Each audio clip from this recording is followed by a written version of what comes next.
పవన్ గారు ఆ రోజు స్పందించారు. మీరు ఒక రకంగా చెబుతున్నారు. వైఎస్ఆర్ ప్రభుత్వం జగన్మోహన్ రెడ్డి గల్లీ నుంచి ఢిల్లీ దాకా ఈ అమరావతి గురించి అనేక రకమైనటువంటి విషయాలని మరి మీరు చెప్పేటికి వారు చెప్పేటికి అసలు పొంతనే లేదు అని మమ్మల్ని ఎదురు క్వశ్చన్ చేయడం జరిగింది. అప్పుడు మేము స్పష్టంగా చెప్పాం, మేము అమరావతి ప్రాంత బాధితులం. మేమందరం అమరావతి ప్రాంతంలో ఈ రాష్ట్రం కోసం, ఈ ప్రజల కోసం 100% ఎకరం భూమి ఇచ్చి 25%, 25% మాత్రమే మేము తీసుకున్నాం. ఆ రోజు చంద్రబాబు నాయుడు గారు మాకు చెప్పారు, మాకు 50% ఇవ్వండి అని మేము అడిగితే ఈ రాష్ట్రం రాజధాని కట్టే పరిస్థితుల్లో లేదు. ఈ రాజధాని కట్టాలంటే మీ భూమి నుంచి వచ్చే ఆదాయంతో మాత్రమే ఈ రాజధాని మేము కట్టగలం. కాబట్టి మీకు 25% ఇస్తాం. 25% ప్రభుత్వం మరి మీ డబ్బులతోనే, మీ భూమి మీద వచ్చే డబ్బులతోనే రాజధాని నిర్మిస్తాం. వాటిల్లో 5% రాష్ట్రంలో ఉన్నటువంటి వివిధ ప్రాంతాల ప్రజలకు కేటాయిస్తాం, పేదలకి అని చెబితే మేమందరం ఆ రోజు ఒప్పుకున్నాం. ఇదే విషయం పవన్ కళ్యాణ్ గారికి చెప్పాం. పవన్ కళ్యాణ్ గారు నమ్మల, వెంటనే ఒప్పుకోలా. నేనే వచ్చి స్వయంగా మీ ప్రాంతం అంతా పరిశీలించి అప్పుడు మీకు మద్దతు ఇవ్వాలా లేదా అని నేను నిర్ణయించుకుంటానని మాకు స్వయంగా చెప్పారు.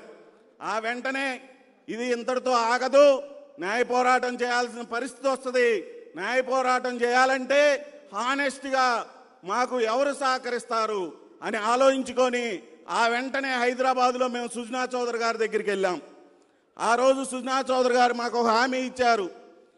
ఈ రాజధాని కోసం, ఈ రాజధాని ఈ ప్రాంతం నుంచి తరలిపోకుండా, ఒక్క అంగుళం కూడా కదలకుండా నా వంతు సహాయం ఇక్కడ నుంచి సుప్రీంకోర్టు దాకా ఎటువంటి సహాయ సహకారాలు కావాలన్నా మీకు అందిస్తామని చెప్పారు. ఆ విధంగా ప్రారంభమైనటువంటి ఆ తర్వాత వెంటనే పవన్ కళ్యాణ్ గారు ఇక్కడికి రావటం, ఈ ప్రాంతం అంతా పరిశీలించడం, రైతులు చెప్పిందే నిజమని నమ్మటం, ఆ తర్వాత బహిరంగంగా మద్దతు ఇవ్వటం జరిగింది. అదేవిధంగా సుజనా చౌదరి గారు ఇక్కడికి వచ్చారు, మరి ఈ ప్రాంతం అంతా తిరిగారు. అదేవిధంగా బహిరంగంగా అన్నీ చూసి బహిరంగ మద్దతు కూడా తెలియజేశారు.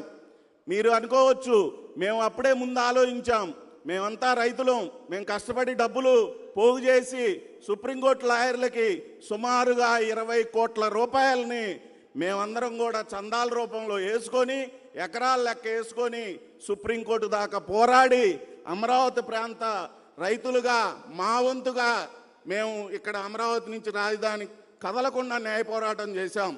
ఈ న్యాయ పోరాటానికి సుజనా చౌదరి గారు ఎంతో సహకరించారు. ఆ తర్వాత మూడు ముక్కలాట మొదలైంది. మూడు ముక్కలాట మొదలైన తర్వాత అసలైన ఉద్యమం మొదలైంది. ఆ ఉద్యమం కాయించి మీ అందరికి కూడా అన్ని విషయాలు తెలుసు. ఆ ఉద్యమంలో కీలక పాత్రగా మేము అమరావతి ప్రాంత రైతులందరం మరి పోరాడుతూ ఉంటే మాకు ఎప్పుడు కూడా మేము ఈ ప్రాంతానికే పరిమితం అవుతున్నాం, ఈ రాష్ట్రంలో అన్ని ప్రాంతాలకి తెలియటం లేదు అని చెప్పి మేము ఎంతో బాధపడుతున్న సమయంలో అమరావతి పరిరక్షణ ఉద్యమ పేరిట మరి తిరుపతిరావు గారు, శివారెడ్డి గారు మా ప్రాంతానికి వచ్చి ఈ ఉద్యమాన్ని రాష్ట్ర వ్యాప్తం చేయాలంటే పాదయాత్రలు చేయాలని చెప్పి నిర్ణయించుకోవటం, అప్పుడున్నటువంటి మా సమన్వయ కమిటీ కానివ్వండి, మా కన్వీనర్గా ఉన్న సుధాకర్ కానివ్వండి, అదేవిధంగా మరి రైతులందరం కూడా మేము అనేక కమిటీలు వేసుకున్నాం. ఆ కమిటీలు మేమే మరి రైతుల నుంచి ఒక లీగల్ కమిటీ వేసాం, రైతుల నుంచి ఫుడ్ కమిటీ వేసాం. మీ అందరికీ ఈ సందర్భంగా చెప్పాల్సిన విషయం ఏంటంటే, మేము ఏ ప్రాంతం వెళ్తే ఆ ప్రాంతంలో మాకు విపరీతమైన ఆదరణ వచ్చింది. ఈ ఆదరణతో పాటు ఆ ప్రాంతంలో మాకు సంఘీభావంగా తెలియజేయడానికి వచ్చిన వారందరికి కూడా మేమే భోజనాలు వండి అందరికీ పెట్టడం మా ఫుడ్ కమిటీ వాళ్ళు చేయడం జరిగింది. అదేవిధంగా వెన్యూస్కో కమిటీ వేసాం, అదేవిధంగా లాజిస్టిక్కో కమిటీ వేసాం, అదేవిధంగా మరి జన సమీకరణకి సంబంధించినటువంటి నాయకులతో మాట్లాడడానికి ఒక కమిటీ వేసాం, అదేవిధంగా వెహికల్స్కో కమిటీ వేసాం. ఇలా అనేక కమిటీలు వేసి రైతుల నుంచే మేము ఈ కమిటీలో ప్రాతినిధ్యం ఊహింపజేసుకొని మేము రైతులు అందరం కూడా కలిసి ఈ ఉద్యమాన్ని, ఈ పాదయాత్రని చేయటం జరిగింది. దయచేసి అందరూ గుర్తుంచుకోవాలి, మేము రైతులు అందరం కూడా ఈ ఉద్యమం చేసినప్పుడు మాకు ఈ రాష్ట్రంలో కానివ్వండి, అనేక ప్రాంతాల్లో కానివ్వండి, అదేవిధంగా ఎన్ఆర్ఐలు కానివ్వండి, అనేక రకాలైన సహాయ సహకారాలు అందించారు. వారందరికీ పేరు పేరున కృతజ్ఞతలు తెలియజేస్తూ ఒక చిన్న విషయం చెప్పి ముగిస్తూ ఉన్నారు. మన పాదయాత్రల సందర్భంలో కానివ్వండి, ఉద్యమం జరిగినన్ని రోజుల్లో అనేక ఆరోగ్య సమస్యలు మా మహిళలకి, మా ప్రాంత రైతులకి రావటం జరిగింది.